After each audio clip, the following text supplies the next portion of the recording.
नमस्कार,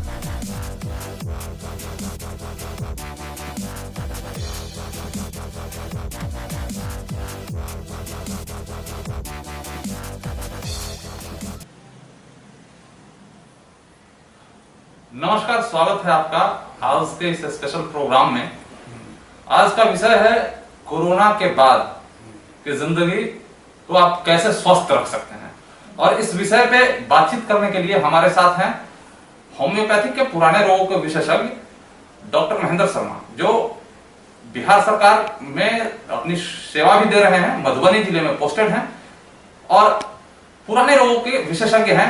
राय बहादुर टुनकी Shah medical college Muzaffarpur से इन्होंने BHMS की पढ़ाई की है और लगभग 30 वर्षों से ऊपर से ये प्रैक्टिस कर रहे हैं। खास करके पुराने रोगों के बारे में इन्हें विशेषज्ञता हासिल है। और ये जब बिहार झारखंड एक था तो फर्स्ट जो है डिग्री होल्डर थे पूरे साउथ बिहार के। तो डॉक्टर साहब, आपका स्वागत है हमारे खास कार्यक्रम में। सबसे पहले तो हमारे दर्शकों को ये बताइए कि आखिर ये कोरोना जो है वो उनके बॉडी के किस पार्ट्स को इफेक्ट कर रहा है? देखिए, कोरोना एक वायरल डिजीज है। वायरस या वायरल कोई नई चीज नहीं है, पूरी दुनिया में उसके पहले भी वायरस का प्रकोप हुआ। जितना भी इन्फ्लुएंजा, सर्दी, इवन चेचक तक, ये सब वायरस ही है। लेकिन एक विशेष तरह का वायरस कोरोना, जो कि चाइना के वुहान शहर से फैलते फैलते दुनिया के हर कोने, हर मोहल्ले तक पहुंच चुका है। अब यह चर्चा का विषय पूरे दुनिया के लिए एक टास्क बन चुका है। लेकिन जब भी कोई समस्या आता है तो मानव उससे लड़ने के लिए प्रतिबद्ध हो जाता है। और अभी पूरे दुनिया के वैज्ञानिक, हर देश के वैज्ञानिक, हर लोग का नजर इस कोरोना पर है। चूंकि कोरोना के संबंध में ऐसा लोगों का कहना है कि यह बनावटी है, यह हो सकता है चाइना इसे अपने विशेष ढंग से कुछ विकसित किया है जिससे मानव का दमन हो। यह उसकी गलत सोच थी, जिसके चलते आज लोगों को यह परिणाम भुगतना पड़ रहा है। ऐसे वे सब जो कुछ भी हो, इसका विषय तो दूर की बात है। अब हम लोग चले कि कोरोना से मानव को क्या क्या परेशानी हो रही है, या उसके ठीक होने के बाद की क्या क्या समस्या आएगा, और इंसानी समस्याओं का निदान कैसे होगा, इस पर हम लोग विस्तार से चर्चा करेंगे। होम्योपैथिक में आप किस तरह से देखते हैं, क्योंकि आप मधुबनी के खुटौना PHC में भी अपनी सेवा दे रहे हैं अभी, और वहां जो भी लोग आ रहे हैं, तो कैसे आप होम्योपैथिक और आयुष विधि से कैसे उनको कंट्रोल करने के लिए सुझाव दे रहे हैं या इलाज कर रहे हैं? देखिए, अभी जो कोरोना के इलाज के संबंध में सरकार का जो निर्देश है, दिशा निर्देश है, उसके अनुसार से जो दवा सप्लाई है वहाँ एक किट के रूप में आता है, और जिन्हें पॉजिटिव निकलता है उनको किट दिया जाता है, जिसमें azithromycin, vitamin C, B complex और कुछ दवाएं दी जाती है। लेकिन ये अपने आप में सफिशिएंट नहीं है। आयुष मंत्रालय ने घोषणा किया है कि होम्योपैथी चिकित्सा पद्धति में आर्सेनिक नाम की एक दवा है जो बॉडी इम्यूनिटी को बूस्ट अप करता है, लोगों को इससे प्रतिरोधक क्षमता पैदा करता है और लोगों को बचाता है। उसके बाद आयुर्वेदिक साइड से जो विशेषज्ञ हैं, चाहे जो लोग जानकार हैं, उन लोगों ने कोरोना के बचाव के लिए काढ़ा पीने का संदेश दिया है। काढ़ा कोई दूसरी चीज नहीं है, बहुत सी औषधीय पौधे का संकलन है। एक चाय के रूप में, एक ड्रिंक के रूप में पिया जाता है, जिसमें आपको हल्दी, अदरक, गोलमिर्च, लौंग, इलायची, इस तरह से इत्यादि बहुत सारे जड़ी बूटी है जिनका की काढ़ा बना के पीने का संदेश दिया जाता है। काढ़ा से आपको क्या लगता है कि जो दवा चल रही है, जैसे सर्दी, खांसी, बुखार की अधिकतर दवाएं उसमें होती है, और उसके अलावा एक एंटीबायोटिक के रूप में एजिथ्रोल दिया जा रहा है, तो ये काढ़ा जो है उस कोरोना पे कंट्रोल करने में कितना कारगर और कितना इफेक्टिव आपको जो है बोल रहा है? ये देखिए, काढ़ा जो है बीमारी पर डायरेक्ट वार नहीं करता है। काढ़ा एक बॉडी इम्यूनिटी बूस्टर का काम करता है, ये बॉडी का प्रतिरोधक क्षमता बढ़ाता है, और दवा डायरेक्ट काम करता है कोरोना के किलिंग का। तो जो एंटीबायोटिक्स दवा चल रहा है, जो कॉम्प्लेक्स या विटामिन दिया जा रहा है, वो बीमारी का सीधा लड़ाई है, उसका एक्टिव प्रिंसिपल सारा कुछ। लेकिन आयुर्वेद साइड का जो दवा है वो सब उसको बॉडी इम्यूनिटी बूस्टअप में सहायक है। चूंकि मतलब एक तरह से कह सकते हैं कि सैनिक अगर बॉर्डर पे गया है तो उसके स्वास्थ्य का वो ख्याल रख रहा है, तो यानी आपके जो अंदर से जो लड़ने की जो क्षमता विकसित कर रहा है वो काढ़ा, काढ़ा ये कह सकते हैं बॉडी इम्यूनिटी को विकास कर दे। क्योंकि दवाई का पीरियड एक लिमिट रहेगा, जो खास अवधि के बाद बंद कर दिया जाएगा। फिर जो आप स्वस्थ रहेंगे, अपने आप को बचा के रखेंगे, वो निर्भर करता है आपकी अपनी क्षमता पर। और वो क्षमता क्या चीज पर डेवलप करेगा? एक काढ़ा पर। ये काढ़ा क्या करेगा? बॉडी इम्यूनिटी को बढ़ाएगा, जो दवा छूटने के बाद भी आप उससे प्रभावित नहीं होंगे। काढ़ा को कितने दिनों तक पिया जा सकता है? मान लीजिए कि कोई व्यक्ति 14 दिनों में ठीक हो गया, या किसी को महीनों लग जाते हैं ठीक होने में, तो ये काढ़ा को वो क्या कोरोना का लक्षण खत्म होने के बाद भी इस्तेमाल कर सकता है, या आम आदमी पे क्या उसका साइड इफेक्ट? काढ़ा कभी भी किसी के लिए हानिकारक नहीं है। जैसे हम चाय के पत्ती को पीते हैं चाय के रूप में, तो उसके अंदर कुछ केमिकल्स मिलावट होता है। नहीं तो अगर चाय पत्ती को ओरिजिनलिटी में लिया जाए, उसके अंदर जो कॉम्बिनेशन है नहीं मिलाया जाए, तो बॉडी के लिए एकमात्र हेल्थ बूस्टर का काम करेगा ओरिजिनल लीफ जो है सो। उसी तरह से तुलसी का पत्ता, हल्दी, ये सब मेडिसिनल प्रॉपर्टी युक्त है। और साथ कितने बार लेना चाहिए काढ़ा को? ये 1 से 2 बार, ज्यादा से ज्यादा 1 बार सुबह 1 बार शाम, नहीं तो 1 बार भी नियमित अगर सुबह सुबह लेता है खाली पेट, तो ज्यादा प्रभावी होगा।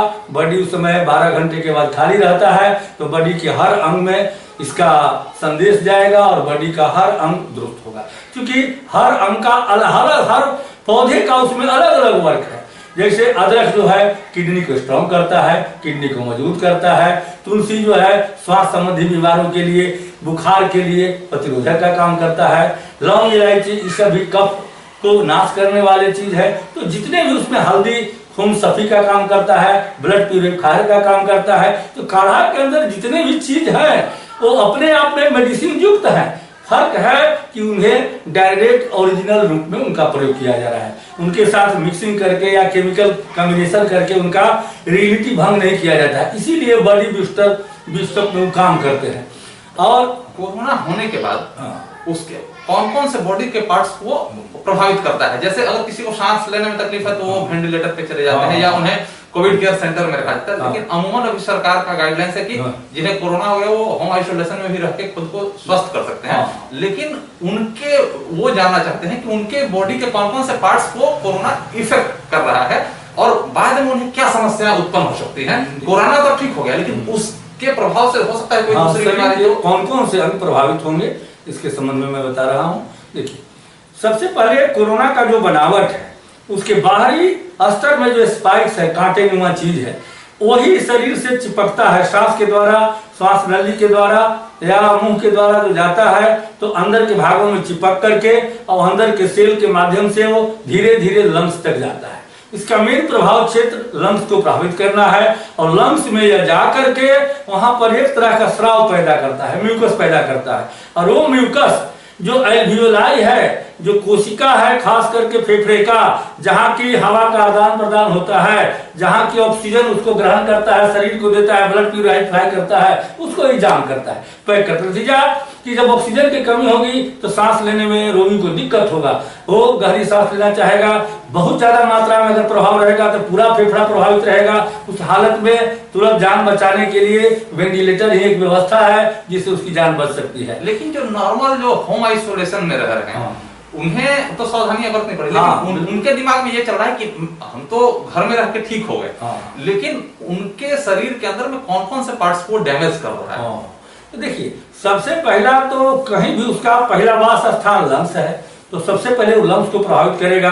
भले वो कम मात्रा में है, बॉडी प्रतिरोधक के चलते दबा हुआ है, लेकिन जैसे ही बॉडी इम्यूनिटी आपका कमजोर होगा, जैसे ही आपका खान पान, रहन सहन या जो गाइडलाइन दिया गया है मेडिकल लाइन से, मास्क पहनना, सैनिटाइजर प्रयोग करना, तो ये सब चीज का प्रयोग बाद में भी करते रहे कि जिससे कि शरीर में इन्फेक्शन नहीं हो।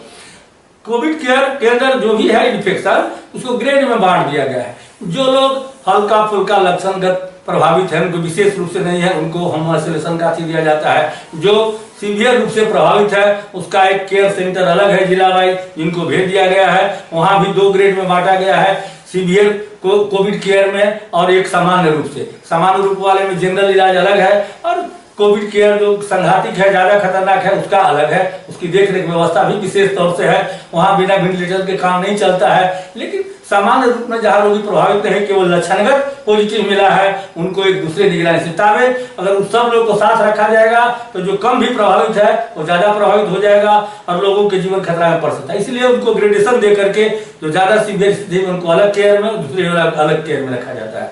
तो चाहे कम मात्रा में हो चाहे बेसी मात्रा में, सबसे पहला प्रभाव तो लंग्स पर ही डालेगा। हाँ, लंग्स के बाद कभी कभी कुछ किसी विशेषज्ञ द्वारा सुनने को मिला है कि वो हार्ट को भी प्रभावित करता है, किसी को किडनी को भी प्रभावित करता है, और उन लोगों को ज्यादा प्रभावी होने का डर रहता है जो पहले से शुगर के पेशेंट है, क्योंकि शुगर के चलते उनकी किडनी कमजोर हो जाता है और भी अंग कमजोर हो जाते हैं। तो जो पहले से बीमारी से ग्रसित है उनको तो ज्यादा खतरा कोरोना से रहता है, हल्का भी इन्फेक्शन हो, पॉजिटिव चाहे नेगेटिव, तो उनको हमेशा काढ़ा का प्रयोग, रहने सहने का तौर तरीका, सैनिटाइजेशन, मास्क, इस सब चीज पर हमेशा ध्यान देना है या भीड़ भाड़ से बचना है। और ठीक होने के बाद या इन्फेक्शन लगने के बाद चाहे कम मात्रा में हो ज्यादा हो, आदमी को हरदम सावधानी रखना है। काढ़ा का प्रयोग एक जिंदगी का दस्तूर बना दे कि जैसे चाय का प्रयोग करता है वैसे मानव इसका चाय न पी करके, ऐसे भी पहले किसी संस्था के द्वारा पहले चाय चलता था जिसको प्रज्ञा चाय के नाम से कहा जाता था। आपको गायत्री परिवार में इस तरह का प्रचलन था, वो यही सब चीज था जिसमें कुछ नॉर्मल चाय पत्ती, कुछ और भी चीज था, वो सारा चीज भी रखे। वो प्राज्ञा पेय है, कुछ नहीं, प्राज्ञा पेय ही काढ़ा का व्यवस्था था कि आगे बॉडी इम्यूनिटी डेवलप करे। अब भी लोग ये जानना चाह रहे हैं कि होम्योपैथिक से कैसे जो है जो आफ्टर कोरोना, मतलब कोरोना के बाद वो अपने स्वास्थ्य को मेंटेन कर सके, अपने हेल्थ को मेंटेन कर सके। देखिए उसके लिए वो क्या क्या कौन सी दवाएं लें या क्या सावधानियां बरतें। होम्योपैथिक साइड में जहां तक चिकित्सा की बात है तो बॉडी में सुरक्षा की पद्धति का कुछ अलग अलग पढ़ा गया। जनरल चिकित्सा पद्धति में एक ही शब्द बार बार आता है, बॉडी इम्यूनिटी। बॉडी इम्यूनिटी को दूसरे शब्द में रोग प्रतिरोधक क्षमता के नाम से जाना जाता है। लेकिन होम्योपैथी चिकित्सा पद्धति चिकित्सा का कुछ उच्च स्तरीय चिंतन है। इसके अंदर माना जाता है कि बॉडी के अंदर एक अलग शक्ति होती है जिसका नाम वाइटल फोर्स है, जीवनी शक्ति है। जीवनी शक्ति जब कमजोर पड़ती है तब कोई बीमारी का आगमन होता है, नहीं तो उसी के दूसरे रूप में यहाँ लोग बॉडी इम्यूनिटी के नाम से या रोग प्रतिरोधक क्षमता, लेकिन रोग प्रतिरोधक क्षमता से उच्च स्तरीय शक्ति है वाइटल फोर्स। तो होम्योपैथिक जो भी दवाएं हैं, आर्सेनिक या दूसरे भी बॉडी के कॉन्स्टिट्यूशन के हिसाब से अगर दवा लिया जाए, ऐसे तो आर्सेनिक को घोषित किया गया है कि आर्सेनिक ही सर्वमान्य दवाई है इसके, लेकिन ऐसी कोई बात नहीं है। होम्योपैथी में बॉडी को स्ट्रांग रखने के लिए उसके शारीरिक कॉन्स्टिट्यूशन के हिसाब से दवा को अगर वो अपना प्रयोग करे तो वो ज्यादा प्रभावी होगा बशर्ते कि आर्सेनिक से। जैसे कि कोई आदमी फेयर फैटी फ्लैबी है, इसका शरीर थुथुला गोरा हेल्दी काफी है, उस तरह के आदमी को कैलकेरिया कार्ब दिया जाए। वैसे लोग जो फेयर फैटी फ्लैबी है उनका बचाव में आर्सेनिक से ज्यादा कैलकेरिया कार्ब होगा। जो आदमी दुबले पतले लंबे गोरे हैं उनके कॉन्स्टिट्यूशन में फास्फोरस का प्रयोग किया जाएगा। जो नमकीन चीज पर ज्यादा धीरे लंबा पर्सनालिटी के हैं, गोरे बदन के हैं, वैसे लोगों के पर्सनालिटी में फास्फोरस को अगर 200 सप्ताह में एक बार लिया जाए तो उनका बॉडी इम्यूनिटी ज्यादा स्ट्रांग गया, उनका क्षमता बीमारी से लड़ने का ज्यादा मजबूत होगा। क्योंकि कॉन्स्टिट्यूशन को ही सबसे मेन चीज है बॉडी इम्यूनिटी को बूस्टअप करने में। तो होम्योपैथी में कॉन्स्टिट्यूशन के आधार पर दवा का अलग अलग दिया जाए तो ज्यादा सामान है, लेकिन as a popularity, as a common arsenic को लिया गया है कि ये लेने से लोगों को ज्यादा कंट्रोल में रखता है। सल्फर भी एक ऐसी दवा है जो नई बीमारी का राजा माना जाता है। यानी दुनिया का कोई भी नई बीमारी है, सारी दवा होम्योपैथी की चुनी हुई फेल कर जाता है तो सल्फर देने के बाद उससे कंट्रोल होता है। तो सल्फर भी इसके कोरोना के कंट्रोल में बहुत ही कारगर दवा होगा। और अगर हम कहें कि 2 या 3 ऐसे दवा जो आम पब्लिक बिना चिकित्सकीय सलाह के ले सके तो वो कौन सी दवा हो सकती है? उसमें सबसे कारगर दवा होगा सल्फर सप्ताह में 1 दिन सल्फर, अल्टरनेट 15 दिन के बाद या 8 दिन बाद 1 डोज आर्सेनिक, समझे ना। और ये 2 दवाई को अगर अल्टरनेट केवल 2 ही को लिया जाए तो मेरे समझ से 90-99% बीमारी कभी शरीर को टच नहीं करेगा। अकेला सल्फर ही एक ऐसी दवा है जो सारे नई बीमारियों को रोकने की क्षमता रखता है। किसी भी तरह की इन्फ्लुएंजा अटैक हो, किसी भी तरह का वायरल अटैक हो, सबके लिए सल्फर सफिशिएंट है। लेकिन आर्सेनिक को, चूंकि आर्सेनिक में उसका लक्षण मिलता है सर्दी खांसी इस तरह का, ऐसे एक इलियम सिपा भी है जो उससे मिलता जुलता है, इन्फ्लुएंजियम है, ये 3-4 दवा है। लेकिन उसमें आवश्यकता अनुसार कोई ज्यादा कुछ सर्दी खांसी का लक्षण दिखाई पड़ता हो तो आर्सेनिक इन्फ्लुएंजियम का प्रयोग करें। अगर ये सब चीज नहीं कुछ मिलता है, कोई लक्षणगत चीज नहीं है, तो एक दवाई सिर्फ सल्फर भी अगर लेते रहेगा तो मेरे समझ से 99% वो स्वस्थ रहेगा, किसी बीमारी का प्रभाव नहीं। कोरोना तो कोरोना, दूसरी बीमारी भी प्रभाव नहीं पड़ेगा। इसे सरकार अगर आजमा के देखना चाहता है तो एक्सपेरिमेंट के रूप में अपने किसी हॉस्पिटल में इसका मुआयना कर सकती है कि 100 आदमी को सल्फर या 1000 आदमी को सल्फर दिया गया और उन पर कोरोना का क्या प्रभाव होगा। तो मेरा यह सोच है, मेरा यह थिंकिंग है कि वह 90% से ऊपर अच्छा रिजल्ट देगा। लेकिन सरकार का ध्यान इसके ऊपर नहीं है। जिस रूप में चाहिए होम्योपैथी चिकित्सा पद्धति के विकास के क्षेत्र में सरकार का दुरंगी रवैया है। सरकार अगर होम्योपैथी चिकित्सक को इस तरह का रिसर्च का माध्यम दे, मौका दे उभरने का, तो साबित करके दिखा सकते हैं। आज पूरे हिंदुस्तान के अंदर, चाहे भारत के अंदर, जहां जहां भी अभी चिकित्सा क्षेत्र है वहां आयुष चिकित्सक अपनी कार्य क्षमता के द्वारा अपनी साहस का परिचय दे रहे हैं। जबकि बहुत से वैसे चिकित्सक जिन्हें सरकार बहुत ज्यादा प्रश्रय दे चुका है, आज उनकी मानसिक स्थिति इतनी कमजोर हो गई है कि बीमारी के नाम पर हॉस्पिटल से छुट्टी लेके भागते हैं। ऐसे नहीं, हजारों डॉक्टर की संख्या है, 2-4 तो लोग मरे, बीमारी से मरे। लेकिन चिकित्सक अगर बीमारी से डरता हो तो उस देश का क्या होगा। चिकित्सक को हमेशा निडर होना चाहिए, बीमारी से लड़ने की क्षमता सोचनी चाहिए, न कि फील्ड छोड़ के भागना चाहिए। अभी बिहार में काफी कुछ नीतीश कुमार ने काम किया है स्वास्थ्य के क्षेत्र में, तो आप एक सुदूर ग्रामीण इलाके में पोस्टेड हैं और वहाँ काम कर रहे हैं, तो वहाँ की स्वास्थ्य व्यवस्था पिछले 15 और 20 सालों में आप कैसे बदलते हुए देख रहे हैं? हाँ, पहले से स्वास्थ्य के क्षेत्र में काफी विकास हुआ है। मैं 8-10 वर्षों से इस क्षेत्र में हूँ। मैंने देखा है कि कल तक जिस हॉस्पिटल के लिए 1-2 रूम भी उपलब्ध नहीं थे, रोगी के बैठने के लिए, सोने के लिए बेड नहीं थे, आज वो ऐसा भवन बन के तैयार है CHC के रूप में, जो एक दिल्ली के अच्छे हॉस्पिटल का मानक तैयार करता है, जिसके अंदर 10-20 रूम है, डॉक्टर से लेके, रोगी से लेके, बेड व्यवस्था, सारा कुछ अच्छा हो चुका है। कमी रह गई है सिर्फ एक चीज, चिकित्सकों की और स्टाफ की, जो सरकार अभी उसको जिस रूप में होना चाहिए वैसा नहीं कर पाया है। इस दिशा में भी सरकार का प्रयास है, लेकिन खुद चिकित्सक वर्ग से ही कुछ चिकित्सकों की मानसिकता में कमी है, जिससे कि रोगी की उचित सेवा नहीं हो रही है।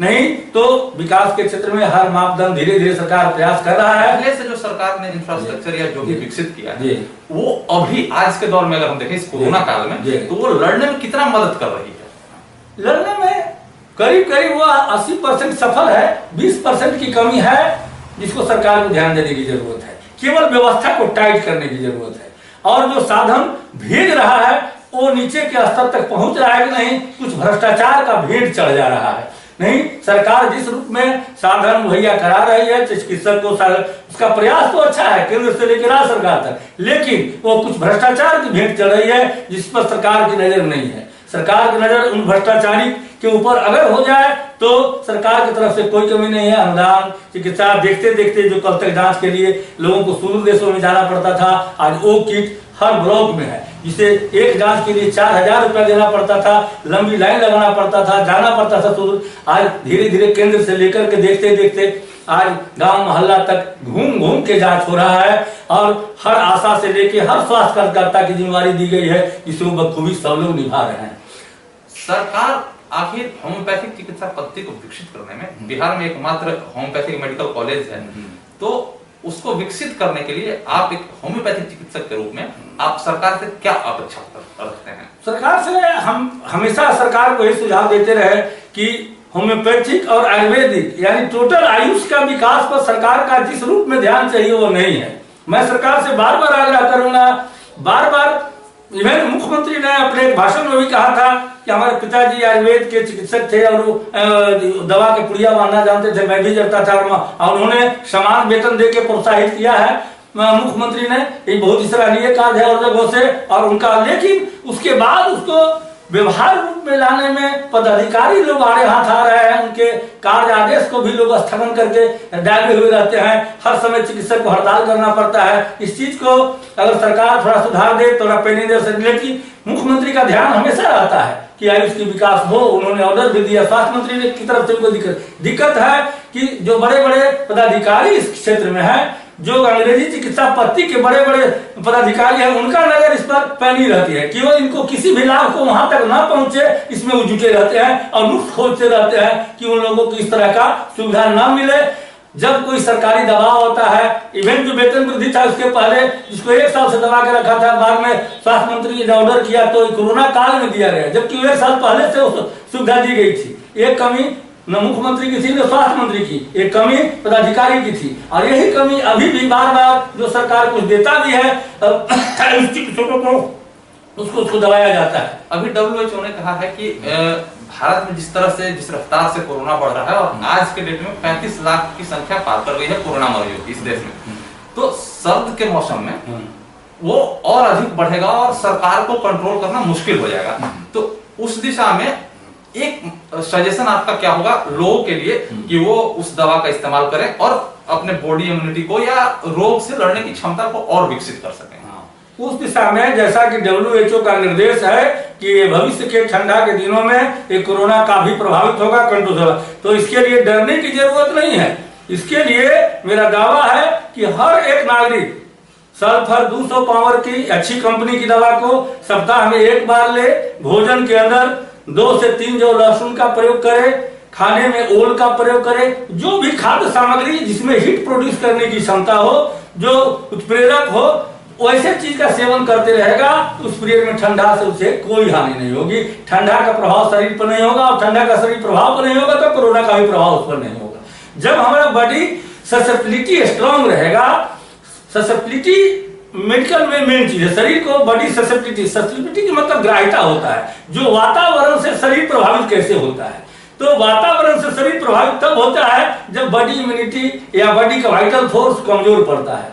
तो जब हमारा डाइट उस तरह का हीटेड रहेगा तो बॉडी ससेप्टिबिलिटी स्ट्रांग रहेगा, तो कोरोना का प्रभाव नहीं होगा, और होगा भी तो बहुत कम रूप में होगा, यह मेरा दावा है। अगर एक सल्फर, एक आर्सेनिक, साथ साथ डाइट में लहसुन का प्रयोग, 2-4 जो लहसुन और 2-4 गोल मिर्च प्रयोग करते रहे, भोजन में 2-4 दिनों पर ओल का प्रयोग, जो देहाती ओल है उसका प्रयोग करें, उसका नेचर हीट है। ये मतलब क्या सारे लोग इस्तेमाल कर सकते हैं या जिन्हें पहले से कोई बीमारी है हाँ, वो इसमें ऐसे ओल की प्रक्रिया थोड़ा सा पाइल्स वाले लोगों के लिए हानिकारक होता है। जैसा लोग कहता है कि ओल के सेवन करने से पाइल्स की बीमारी बढ़ जाती है, ब्लीडिंग बढ़ जाता है, वो थोड़ा सा इस मामले में परहेज कर सकते हैं। ऐसे जो और कोई बीमारी अगर उनको है तो ये आप जो दवा बता रहे हैं क्या उन्हें कोई साइड इफेक्ट है या ये दवाई आर्सेनिक या इसके प्रयोग से किसी को कोई साइड इफेक्ट, हाँ मात्रा बहुतायत नहीं होनी चाहिए, एज के लिहाज से उसका डोज निर्धारण होना चाहिए। हिसाब से क्या डोज है? हाँ, अगर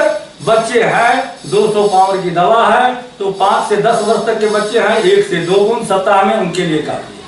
अगर वो 10 से लेके 20-25 यंग एज के जो भी है वो 5 बूंद सप्ताह में मॉर्निंग सुबह खाली पेट में डिस्टिल वाटर में डाल के ले तो अति उत्तम होगा। और वो करीब केवल कोरोना से ही नहीं अपनी दिनचर्या को देखेंगे तो सब बीमारी से निरोग रहे, और वो अपनी दिनचर्या से मिला लेंगे कि पहले के दिनों में हमारी बीमारी का शरीर का प्रभावित होने का क्या दर था और जब से हमने इसको सेवन शुरू किया तो हमारा अच्छा रहा कि नहीं। मेरा दावा है कि हर आदमी स्वस्थ रहेगा, कोरोना से भारी बीमारी भी शरीर को प्रभावित नहीं कर पाएगा, क्योंकि होम्योपैथिक दवा का जो रेंज है, पावर है, उसकी मारक क्षमता बहुत गहरा तक है।